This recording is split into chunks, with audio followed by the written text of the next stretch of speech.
Welcome, everyone. Before I tell you this story, I want to speak to you honestly, from the heart. This video is not about grammar tips. It's not about vocabulary lists. It's not about some magical method to speak English in 30 days. No, this video is about something much more real. It's about pain, promise, and power. Because if you're someone who's ever felt too scared to speak English, if you've ever felt small in a room full of confident people, if you've ever stayed silent, not because you had nothing to say, but because you didn't know how to say it in English, then this video is your story too. You will not just watch my journey. You will feel it. Because I was just like you. This is the story of how I went from someone who was too afraid to speak even a single sentence to someone who today speaks English confidently, not perfectly, but freely.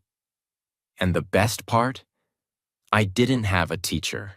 I didn't go to coaching. I didn't have friends who spoke English. But I had something else. A reason, a fire, and a promise I made to myself. In this video, I'm going to take you inside my life. I'll show you every step, the hard days, the silent nights, the embarrassment, the failures, and how all of that turned into strength, into confidence, and into real fluency. You will learn how to start your English journey alone, how I trained myself without classes, how I made English part of my life, how I kept going even when I wanted to quit, and how you can do the same, starting today.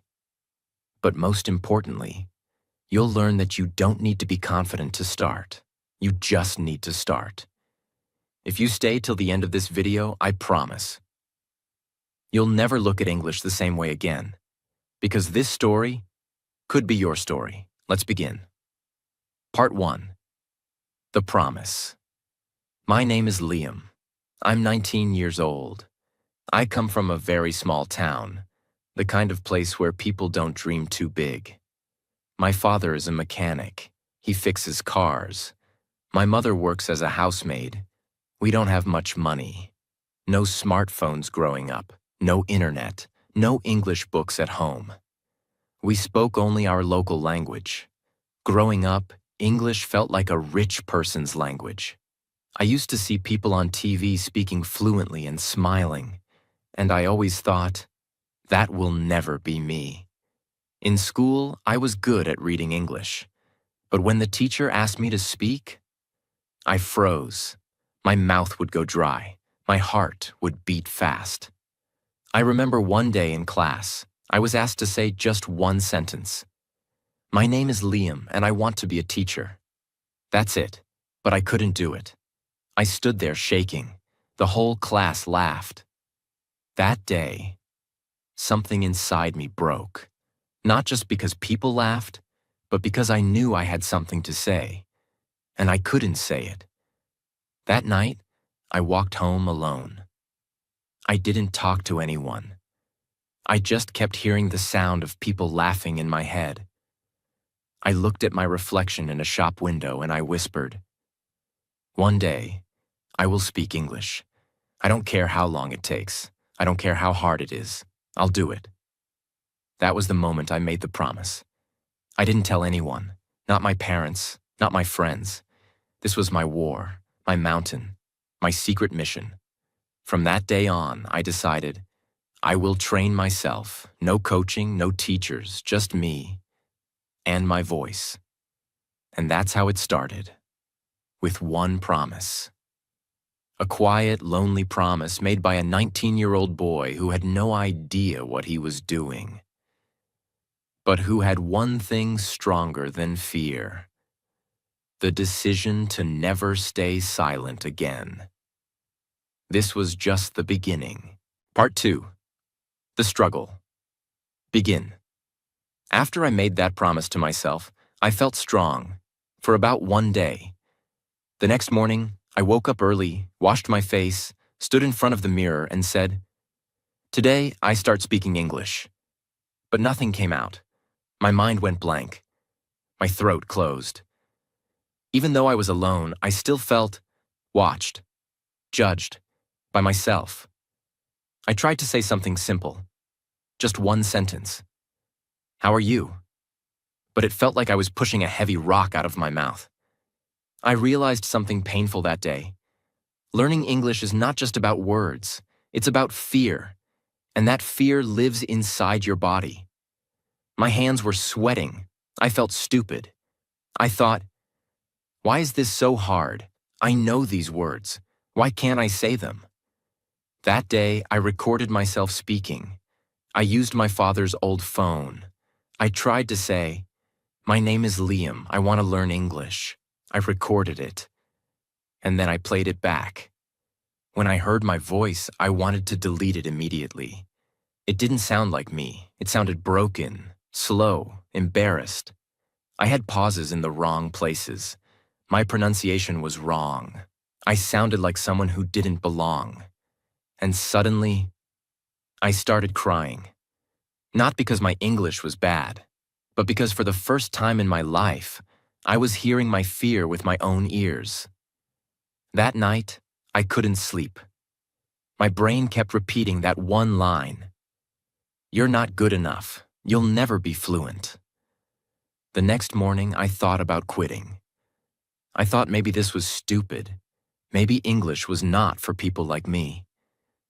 But then, I remembered the promise. That quiet promise I made while looking into a shop window, walking home in silence. And I decided to try again. This time, I changed something. I didn't try to speak perfect English. I just tried to speak one sentence with feeling. Not grammar. Just feeling. I looked into the mirror and said, I want to be better. That was it. That sentence was not complex. It wasn't even about English. But I said it with emotion, with truth. And for the first time, I didn't feel weak. That one sentence became my daily habit. Every day before school, I would wake up 15 minutes early. I'd lock the bathroom door, and I'd speak to myself, out loud, even if it was just 2 or 3 lines. Sometimes it was, today is going to be a good day. I am trying my best. English is not my enemy. I can learn, even if I'm slow. At school, nothing had changed. I was still silent in class. I still avoided conversations. I still didn't raise my hand when the teacher asked a question. But something had changed inside me, even if no one else could see it. I had started my war, and every sentence I spoke alone was a tiny victory in that war. But let me be honest with you. Those early days were not beautiful. They were full of pain. People don't talk about that part enough. They don't tell you what it feels like to try your best and still be invisible. To practice speaking alone for weeks. And then fail again the moment someone actually asks you a question in real life. It happened to me 2 weeks after I started mirror practice. I was at the small grocery shop near my house. A man visiting from the city came in. He was speaking English with the shop owner's son, who had studied in a better school. I stood there, frozen, and then for 1 second, the man looked at me and said, "Hey buddy, can you tell me where the main road is?" It was a simple question, very simple, and I had practiced answering questions like that in front of the mirror. But in real life, my mouth refused to move. I looked at him, and after 2 long silent seconds, I just shook my head and said nothing. He smiled politely and asked someone else. No one cared. But I did. I walked back home, feeling crushed. All that mirror practice, and still I failed. I wanted to throw away my notebook. I wanted to stop speaking. I thought, maybe I'm just pretending. Maybe this whole thing is a lie. That night, I didn't practice. I just sat in bed, looking at the ceiling, asking myself, am I fooling myself? What if I never get better? But the next morning, I stood in front of the mirror again, not because I felt strong, but because I had promised myself I would not stop, even if it hurt, even if no one believed in me, even if I had to fail 100 times, because deep down, I knew this was the only way. And so, I began again. This time, slower, more honest, more real.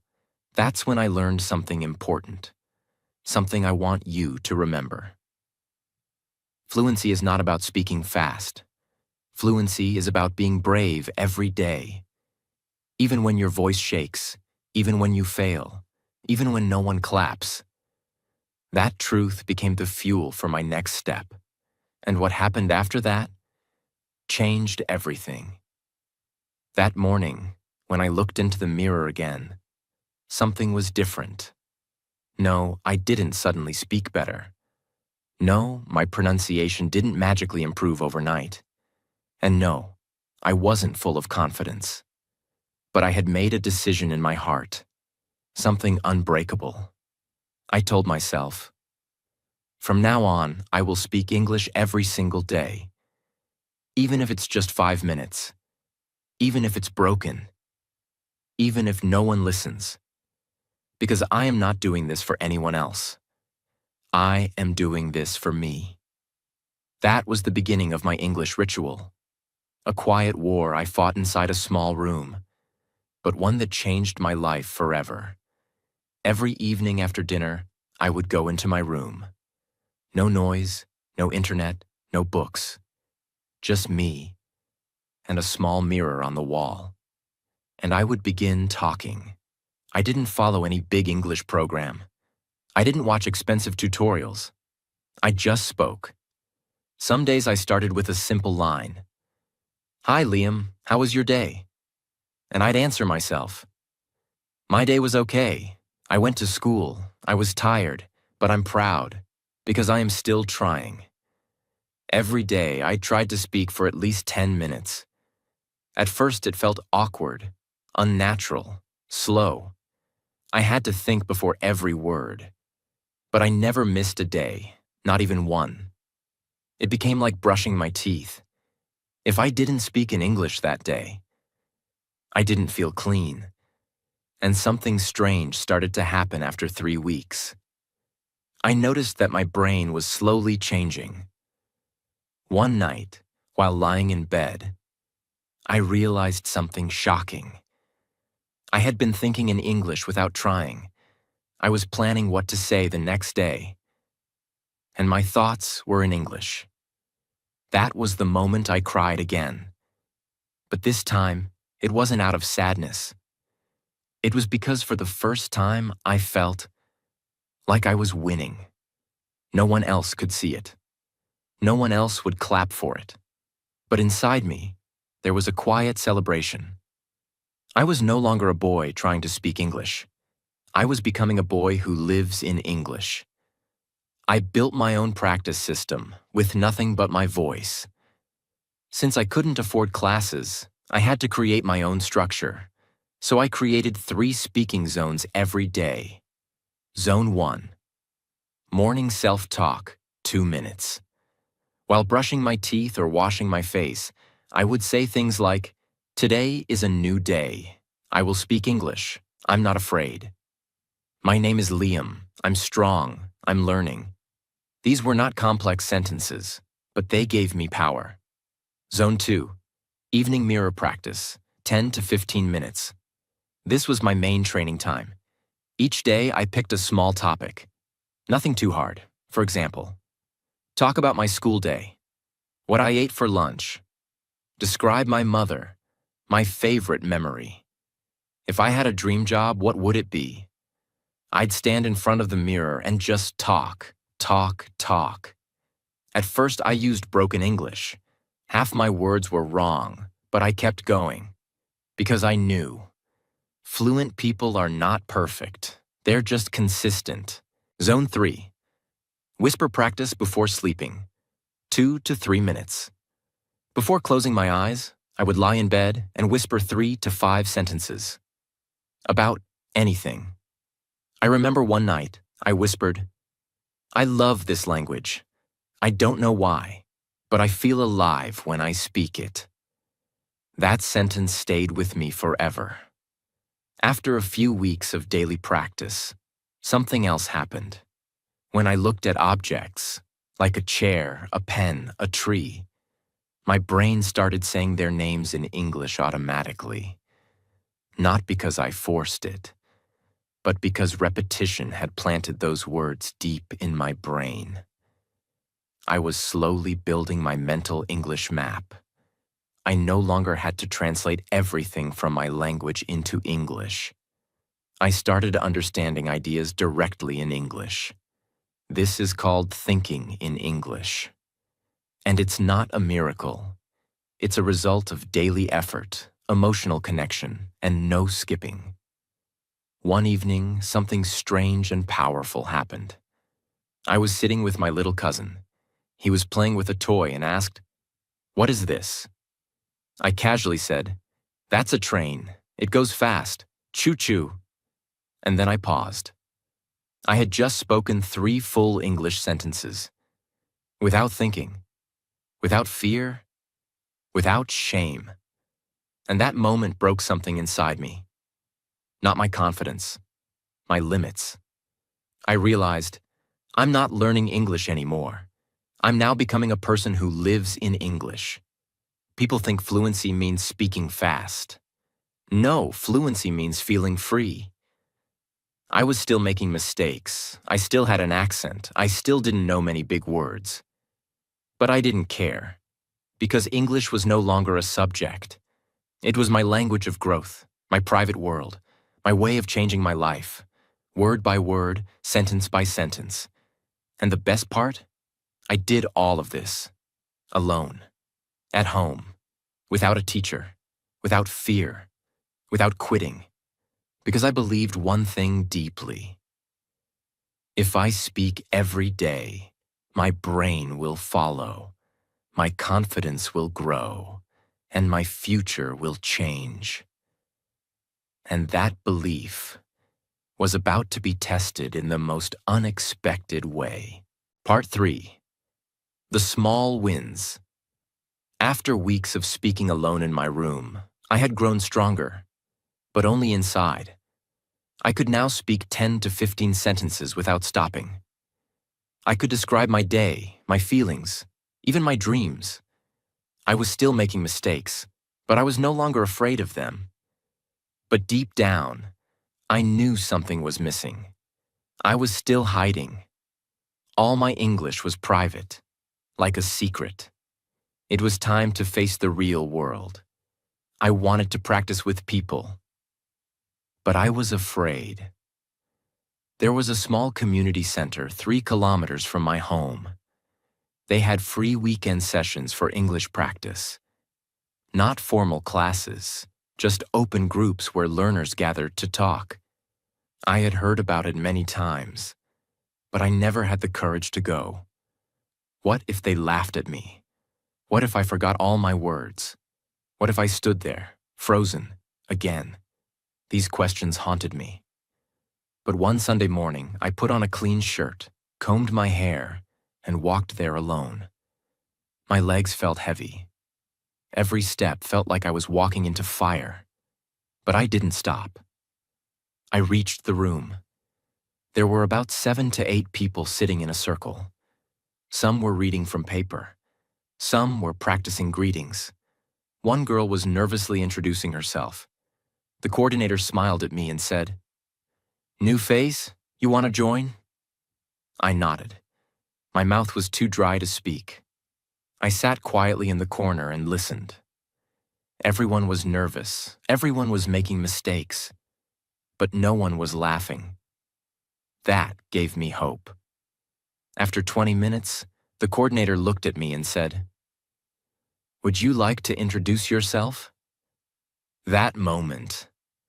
It felt like the earth had stopped moving. My heart started beating fast. My throat became tight. My palms were wet. I could feel everyone's eyes on me. But I remembered my mirror. I remembered my room. I remembered the promise. So I stood up, took a slow breath, and said, "Hello, my name is Liam. I am 19 years old. I love English. I want to speak better. I am learning alone." Then silence. For 3 seconds, no one said anything. And then, they clapped. They clapped. Not because it was perfect, not because it was advanced, but because it was real. That applause didn't last more than 5 seconds. But inside me, it felt like fireworks. That was my first public win. I had spoken English, in front of people, and I survived. That moment became the turning point in my confidence. It wasn't about fluency. It wasn't about grammar. It was about courage. For the next 30 minutes, I didn't speak again. I just listened. But my mind had changed forever.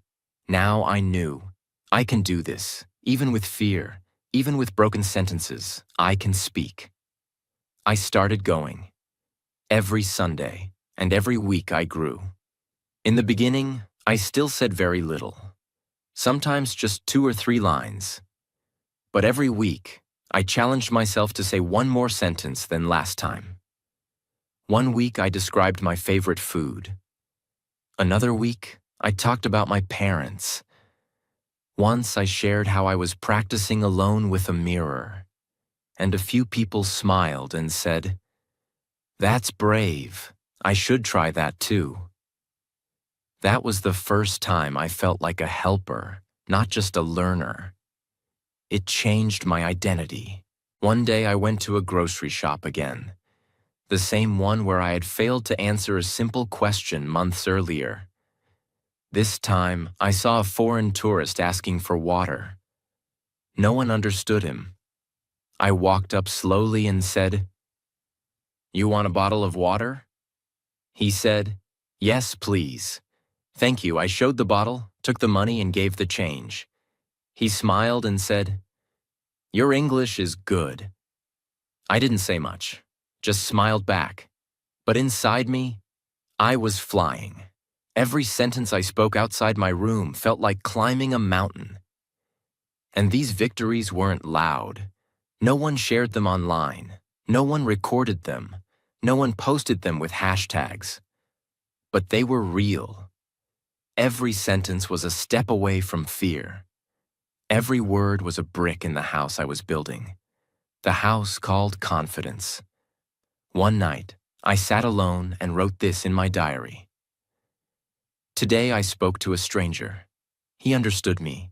That means I am not invisible anymore.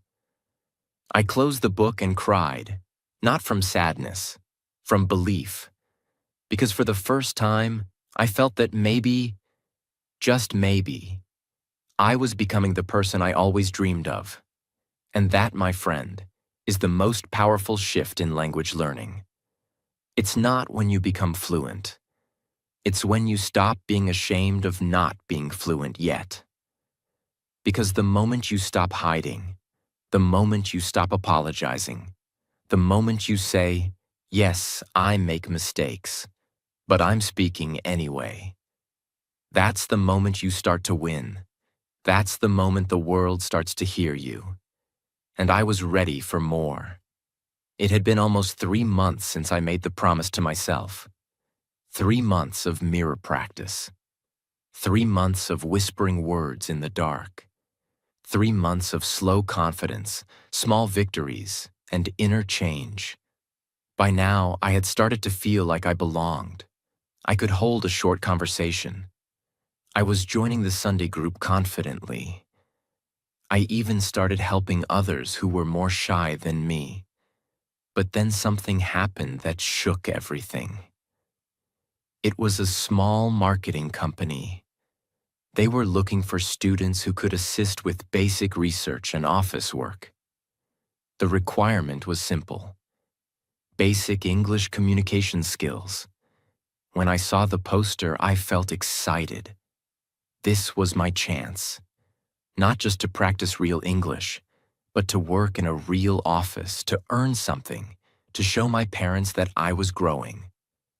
I applied. I filled the form. I prepared my introduction. I practiced for 4 nights straight. I stood in front of the mirror and said my lines over and over again. Hello, my name is Liam. I'm passionate about learning and growing. I may not be perfect, but I believe in showing up. I even rehearsed the possible interview questions. What are your strengths? Why do you want this job? What makes you a good fit? I wrote my answers. I practiced them 20 times. I believed I was ready. I reached early. My shirt was clean. I was wearing shoes I had polished myself. My hands were shaking, but I kept whispering. You've got this, Liam. You've worked for this. You've spoken to real people. You are ready. When my name was called, I walked in. There were 2 people, 1 man and 1 woman. They smiled, and the man said, Hi, Liam, please sit. Let's begin. Tell us about yourself. I opened my mouth, and nothing came out. My mind went blank. Every word I had practiced disappeared. I couldn't breathe. My mouth went dry. I was suddenly the same scared boy from school again. The silence lasted only 6 seconds, but in my heart, it felt like a storm. Finally, I said, I want job because I learn. My sentence was broken. My voice was shaking. I could see the woman trying to be kind, but her eyes showed concern. The man said, Take your time. It's okay. But I knew it wasn't okay, because this wasn't just an interview. This was my test, and I was failing. The rest of the interview was just as bad. I couldn't connect my sentences. I forgot simple words. I used wrong tenses. And worst of all, I couldn't look them in the eyes. After 15 minutes, they said, Thank you for coming, Liam. We'll let you know. I smiled politely, walked out, and the moment I reached the gate, I broke down. I cried because I felt like all my effort was a lie. 3 months of practice, 3 months of hope, 3 months of whispering dreams into a mirror. And still, when it mattered most, I froze. I walked home with my head down. I didn't eat that night. I didn't touch my diary. I didn't go near the mirror. I felt like a fraud. I felt like someone who was pretending to learn English, but couldn't use it when it really counted. That night, I wanted to quit. I skipped my mirror practice. I didn't speak a single English word. I didn't even watch any English videos. I just lay on my bed, staring at the ceiling, hearing my own inner voice say, You're not improving. You're just wasting time. You'll never be fluent. You'll always be behind. For the first time since my journey began, I felt truly empty. But then, something small saved me. It wasn't a video. It wasn't a book. It wasn't a friend. It was a note I had written to myself on the very first day I began this journey. I had taped it on the side of my desk. I had forgotten about it. It said, No matter how slow you go, as long as you don't stop, you're still winning. I read that line 10 times, and then something inside me whispered, Liam, this is not the end. This is just a test. I wasn't afraid of English. I was afraid of being judged. In front of the mirror, I felt safe. With friends, I felt comfortable. But when I entered a professional room, my fear returned. Because I still believed that making a mistake meant I didn't belong. That belief was the real enemy, not English. So I decided something big. The next day, I stood in front of the mirror again. But this time, I didn't rehearse lines. I spoke from the heart. I'm not perfect. I'm not fluent. But I am brave. I will face this again, and I will be better next time. I made one more promise to myself. I will never stop just because I fail. Because failure doesn't mean I'm weak. It means I'm trying something hard. The moment I walked in, I told the group about the interview. I told them how I froze, how I forgot my words, how I almost quit. And then I said, but I'm still here. I still want to speak, and I will not stop. They clapped louder than ever before. One man stood up and said, "You didn't fail, Liam. You grew, because now you're honest. That's real progress." Those words healed something in me. Not just mirror speaking, not just repeating words, but doing small, real-life English actions. Asking strangers directions in English. Saying thank you in English to shopkeepers. Recording daily updates on my phone in English. Reading short paragraphs out loud and explaining them to myself. I turned English into a lifestyle, not just a subject. Because this journey was never about being the best. It was about never going silent again. And now, I was ready to rise higher than ever before. Part 4. From Silence to Strength. The day I spoke without fear. And everything changed. After the failed interview, after the emotional breakdown, after the promise to never quit, I returned to my journey stronger than ever. But I wasn't just stronger. I was wiser. Because now I understood that English was never my real enemy. My fear was. And that fear lived in the silence between my thoughts. Every time I spoke, I was not just using language. I was fighting my fear. I didn't need to sound perfect. I needed to sound brave. And that mindset changed everything. One evening, my community group coordinator pulled me aside and said, "Liam, next Sunday we're holding an open English-speaking event. Visitors from the city will be joining. We want you to give the welcome speech." I froze for a moment. Me? The same boy who once couldn't say "my name is Liam" in class? He said, "You've been consistent. You've grown. You have a story. People need to hear it." I didn't say yes immediately. That night, I stood in front of my mirror again. My oldest friend. My oldest teacher. I looked at my reflection and asked, "Are you ready?" And for the first time in my life, my reflection smiled back. No one is ever ready. You just speak anyway. So I said yes. Not rehearsing every word like a robot, but building confidence. I didn't write a script. I only wrote bullet points. My journey from fear to English. Why I started.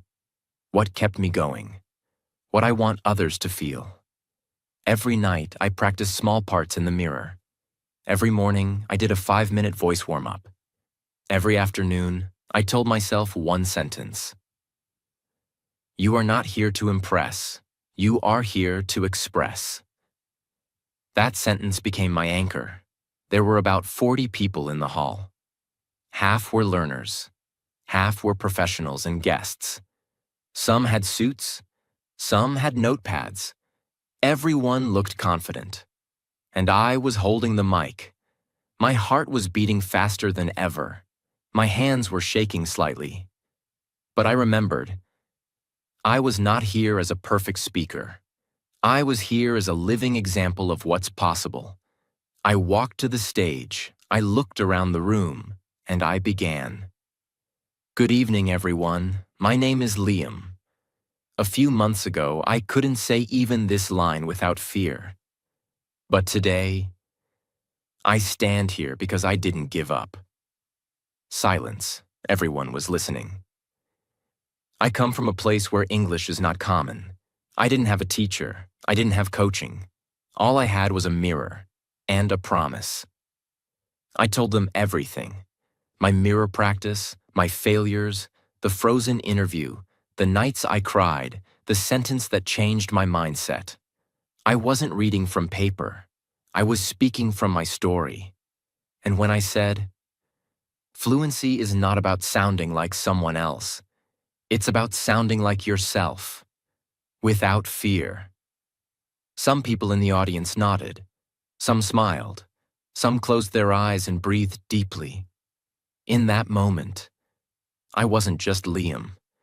I was the voice of every learner who ever stayed silent. If you're learning English and you're afraid, that's normal. I was afraid too. But speak anyway, even if your voice shakes, even if you make mistakes. Because every sentence you speak is a victory over your fear.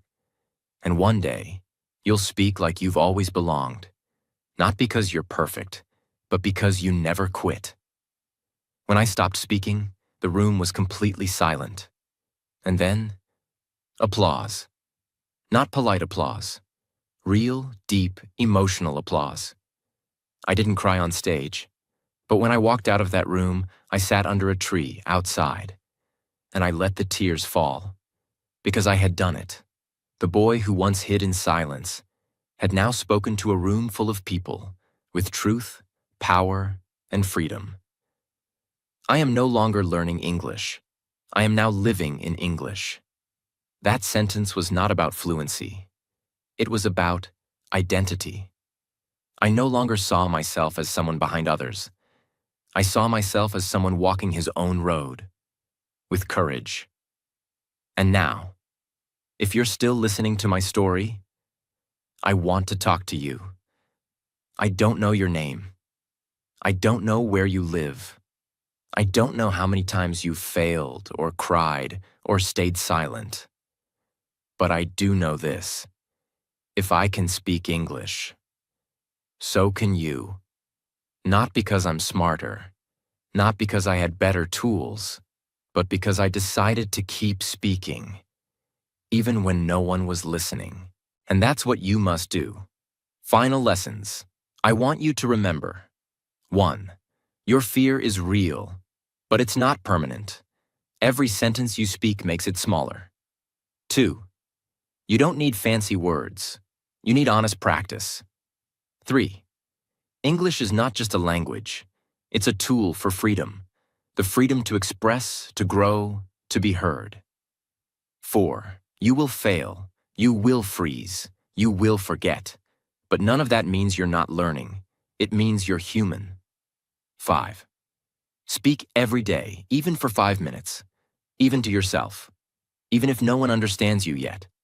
Because one day, and that day will come, you'll speak to someone, and they'll understand you.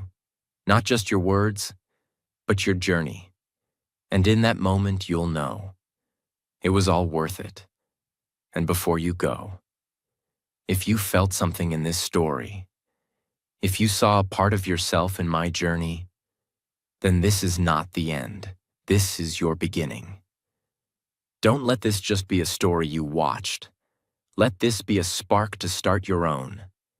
And if you want more stories like this, if you want to grow with me, learn with me, and walk this path together, then subscribe to this channel. Because here, we don't just teach English, we believe in you, even when you don't. And we'll remind you every day, you don't need to be perfect. You just need to begin. Thank you for listening. This was my story. And now, it's your turn. Speak.